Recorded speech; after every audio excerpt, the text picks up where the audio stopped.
Paolo Avellino, seloso raw kay Kim Chu. Mga fans kinilig sa mga palihim na pagpapakita ng selos. Usap-usapan ngayon ng mga netizens at Kim Pao fans ang umano'y pagiging seloso ni Paolo pagdating kay Kim.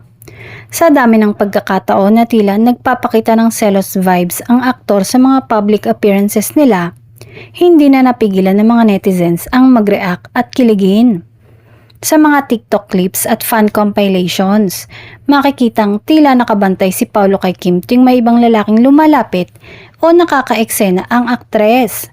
May pagkakataong kita sa kanyang mga mata ang selos kahit pa biro lang o harutan sa mga event o interviews. Sa isang viral na post mula sa fanpage na Kim Pao, sinabi ng isang fan, "Napakaseloso naman ng Pao na yan. Alerto agad pag may ibang lalaki sa paligid ni Kim." Gayunpaman, sa isang panayam, agad na itinanggi ni Paolo ang issue.